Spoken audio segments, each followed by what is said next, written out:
মানে একচুৱেলি গৌৰৱ গগৈ কালি কোৱা কথাটো মই শুনিছো বাৰু দেই, আজি বাতৰি কাগজত পঢ়িছো যে গৌৰৱ গগৈ কৈছে যে অখিল গগৈৰ স্থিতি নাই। অখিল গগৈৰ স্থিতিটো খুব স্থিৰ। অখিল গগৈ বিজেপিক হৰুৱাব খোজে আৰু সেইকাৰণে MP ইলেকশ্যনত আমাক চিট নিদিয়াৰ পাছতো আমি কংগ্ৰেছ দলক জিকালো, গৌৰৱ গগৈক জিকালো। গৌৰৱ গগৈক জিকোৱাৰ পাছত আমাৰ ফলাফলটো কি পালো? আমি ফলাফলটো পালো যে 5খন বিধানসভাৰ উপ নিৰ্বাচনত গৌৰৱ গগৈয়ে ৰাইজৰ দল আৰু অসম জাতীয় পৰিষদ আৰু অন্যান্য বিৰোধী দলবিলাকক নিদিব লাগে বুলি তেওঁ মানে হাতে মূৰে কাঢ়িবলৈ আৰম্ভ কৰিলে। গৌৰৱ গগৈ ভাবিলে যে মই নিজে চিফ মিনিষ্টাৰ হৈ যাওঁ, বেলেগ হ'ব নালাগে। গতিকে তেওঁ বিহালীত কোনো পৰ্যায়ত কাকো চিট এৰিব নোখোজিলে।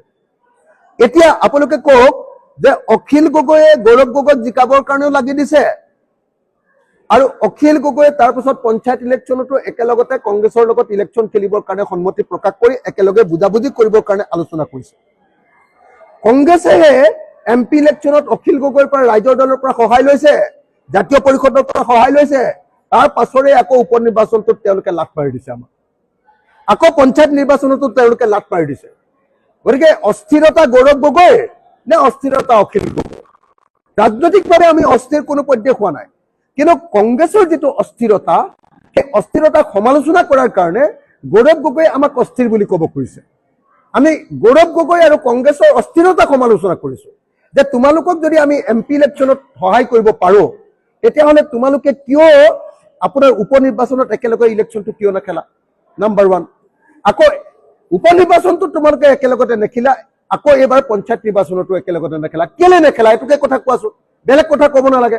আমিতো পঞ্চায়ত ইলেকশ্যনত একেলগে খেলিম বুলি কৈছো, তোমালোকে কিয় নেখেলা? যুক্তিটো দিয়া না ভাই, যুক্তিটো দিয়া। আমি জনামতে পঞ্চায়ত নিৰ্বাচন বিজেপি কংগ্ৰেছে এইকাৰণে একেলগতে নুখেলে যে পঞ্চায়ত নিৰ্বাচনত যদি ৰাইজৰ দলৰ স্থিতি ভাল হয়, তেতিয়াহ'লে ৰাইজৰ দলক বেছি আসন এৰি দিব লাগিব আগন্তুক বিধানসভা নিৰ্বাচন। যদি এইটোৱেই যুক্তি হয়, তাৰমানে বিজেপি কংগ্ৰেছ দলৰ শত্ৰু নহয়। কংগ্ৰেছ দলৰ শত্ৰু হ'ল ৰাইজৰ দল, কংগ্ৰেছ দলৰ শত্ৰু হ'ল অসম জাতীয় পৰিষদ, কংগ্ৰেছ দলৰ শত্ৰু হ'ল বামপন্থী দলবিলাক, যিবিলাকে তেওঁলোকৰ লগত একেলগে খেলিব খোজে। তেওঁলোকক বেছি আসন এৰি দিব লাগে বুলি তেওঁলোকে আগৰ পৰা আমাক চিপৰাং মাৰে। গতিকে তেওঁলোকৰ আদৰ্শগতভাৱে বিজেপিক বিৰোধিতা নকৰে।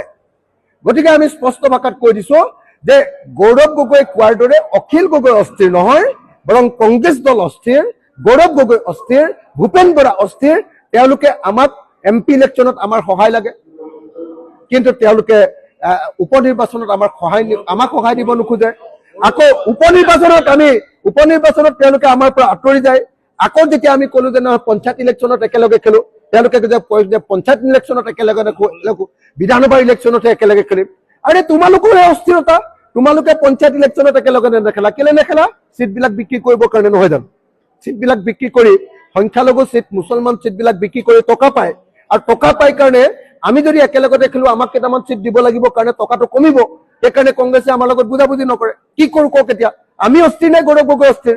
আমি অস্থিৰ নে কংগ্ৰেছ অস্থিৰ? আমি অস্থিৰ নে ভূপেন বৰা অস্থিৰ? আপোনালোকে নিজে লক্ষ্য কৰক।